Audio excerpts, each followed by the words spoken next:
Parfois, ça cause des problèmes chez nous. La famille qui est restée pourrait être en danger. C'est pour ça que nous avons peur d'être filmés.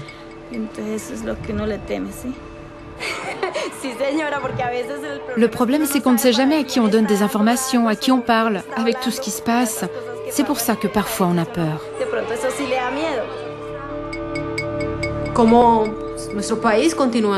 La guerre est toujours là. Elle est arrivée jusque dans les villes. Les gens ont très peur d'être reconnus.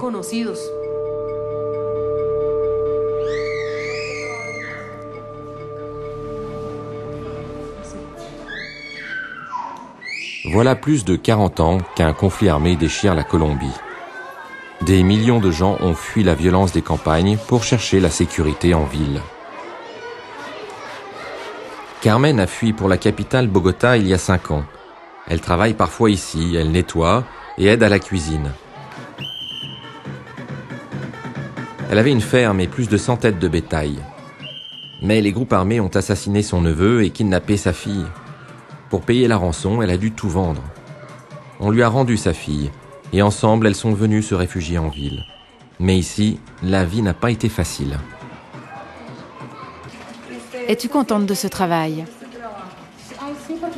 Oui, parce que si je ne fais pas ça, je me retrouve dans la rue. Et ça, c'est très difficile. La rue, c'est très difficile. Le travail n'est pas régulier. Au bout de 5 ans à Bogota, Carmen n'a toujours pas d'emploi permanent.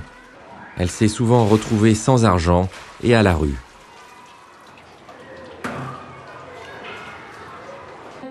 Sandra Ruiz, employée du Comité international de la Croix-Rouge, parle avec Carmen de ce qu'elle a vécu en ville. Que penses-tu de la vie ici? Elle est très dure. Vous n'arrivez pas à trouver un travail à cause de la couleur de votre peau. Parce que je suis noire. Et c'est pire quand on est déplacé. Ici, on crève de faim.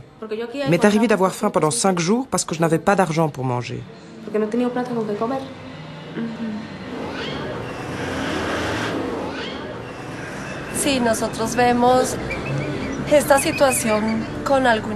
Nous rencontrons assez souvent cette situation.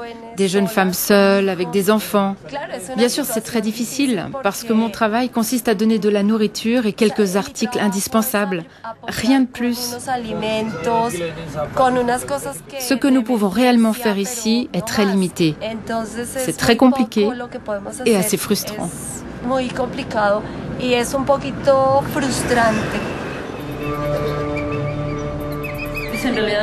Je suis ici à Bogota, déplacée, parce que beaucoup de groupes s'en prenaient à mon fils.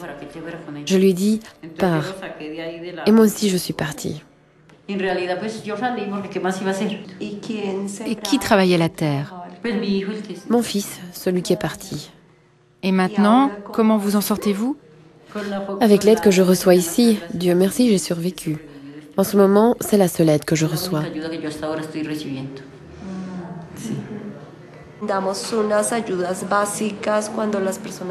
Nous donnons une aide de base quand les gens ont tout perdu.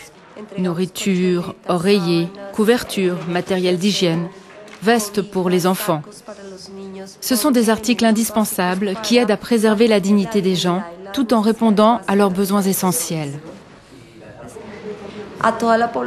Nous aidons pendant 3 mois toute la population déplacée. Mais dans le cas des femmes seules, nous donnons de l'aide alimentaire pendant 6 mois. Ce programme d'assistance immédiate fournit une aide essentielle aux déplacés qui viennent d'arriver en ville. Il s'agit de les aider à reprendre pied. Les femmes reçoivent des bons d'achat pour pouvoir choisir elles-mêmes la nourriture qu'elles veulent manger. Anna habite dans la banlieue. C'est l'endroit où vous vivez? Mais je n'ai que cette pièce. Et vous êtes combien à dormir ici? On est 6. 6 à partager cette chambre. Le loyer a beau être bon marché, Anna a déjà 2 mois de retard. Elle n'a pas trouvé de travail et elle doit s'occuper de 5 autres personnes, dont une fille handicapée. La vie est dure en ville, mais pour le moment du moins, pas question de retourner à la ferme. Faudra voir ce qui se passe. Vous avez peur? Bien sûr, qui n'a pas peur? Il y a 2 ans, ils ont emmené mon neveu et nous ne savons toujours pas ce qui lui est arrivé.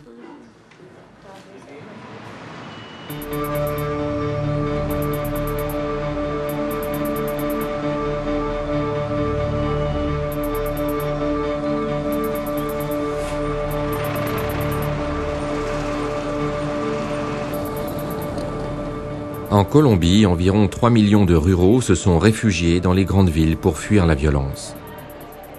Ils arrivent par petits groupes, anonymes. Dans une ville de 8 millions d'habitants, ils sont vite invisibles. C'est ce qu'ils veulent. Leur plus grande peur est d'être retrouvés par ceux qu'ils ont fuis.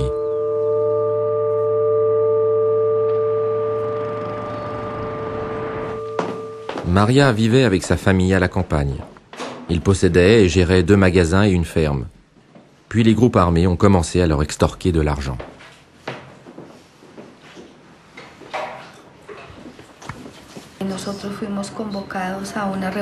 Ils nous ont convoqués à une réunion. Ils nous ont torturés. Ils m'ont détruit la bouche. Maintenant, toutes mes dents sont fausses.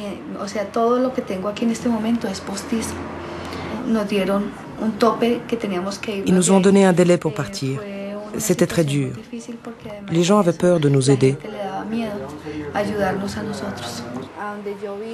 Quand Maria et sa famille sont arrivés dans la ville, comme tant d'autres, ils n'avaient plus rien. Mais ils n'ont pas baissé les bras. Les 14 membres de la famille ont travaillé et ont réussi à s'en sortir en recyclant des cartons et en vendant un petit plat colombien fait maison, les envueltos. Il faut du temps, mais Maria et sa famille remettent leur vie en route. Si l'État ne nous aide pas, nous ne pouvons pas rester là à attendre. Nous faisons ce que nous pouvons pour nous en sortir.